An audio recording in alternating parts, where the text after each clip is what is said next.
अध्यक्ष महोदय, धन्यवाद आपणास। आज संपूर्ण महाराष्ट्रातील अनुसूचित जातीमधील सामान्य जनतेमध्ये अबकड उपवर्गीकरणाचा पेटलेला तीव्र संताप आणि मुंबईच्या रस्त्यावर आपसी मतभेद विसरून विधानभवनावर धडकलेला विराट मोर्चा या निमित्तानं मी सभागृहाचं लक्ष या ठिकाणी वेधून घेत आहे।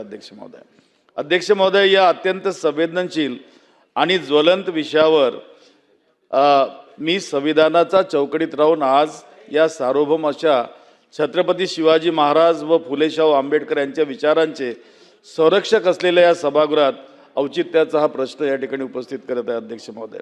अध्यक्ष महोदय, बाहेर लाखो निळे वादळ मंत्रालयावर धडकतंय आणि शासन आतमध्ये संविधानाच्या मूळ चौकटीला सुरुंग लावतंय, हे या सभागृहात मुखदर्शक बनून आम्ही उघड्या डोळ्यांनी पाहू शकत नाही। अध्यक्ष महोदय, मी आज या सभागृहाचे आणि राज्य शासनाचं लक्ष राज्यात निर्माण झालेल्या एका अत्यंत अशा या गंभीर व कायदा व सुव्यवस्थेचा प्रश्न निर्माण करू शकणाऱ्या परिस्थितीकडे वेधत आहे।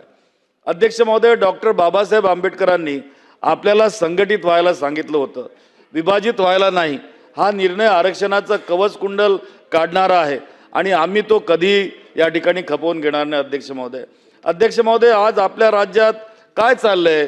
राज्यातील 59 अनुसूचित जातीच्या आरक्षणाचं अबकड असं उपवर्गीकरण करण्याचा जो घाट या शासनानं घातला आहे, सदर विषयावर एक जागरूक लोकप्रतिनिधी म्हणून मी एक वस्तुस्थिती आपल्या समक्ष प्रश्नाच्या रूपाने या ठिकाणी मांडू इच्छितो। अध्यक्ष महोदय, माननीय सर्वोच्च न्यायालयाने 31 जुलै 2024च्या आपल्या ऐतिहासिक न्याय निर्णयात स्पष्टपणे नमूद केले होते की उपवर्गीकरण करायचे असेल तर राज्याकडे ठोस वैज्ञानिक आणि संख्यात्मक आकडेवारी म्हणजे क्वांटिफाईड आणि एम्पिरिकल डाटा असणं ही अनिवार्य पूर्वअट आहे।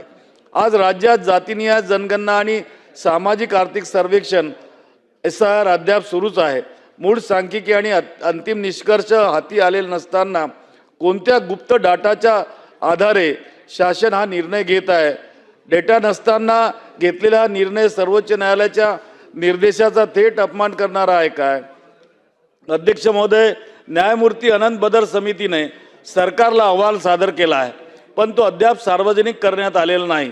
जो अहवाल सामान्य जनतेला किंवा आम्हाला वाचायलाच मिळाला नाही, त्यावर हरकती नोंदवण्यासाठी अवघ्या 5 दिवसाची मुदत देणे हा लोकशाहीचा आणि नैसर्गिक न्याय तत्वाचा खून आहे। अध्यक्ष महोदय, त्याचा जर बदर समितीचा अभ्यास परिपूर्ण होता तर पुन्हा मुख्य सचिवाच्या अध्यक्षतेखाली दुसरी समिती नेमण्याची गरज का भासली?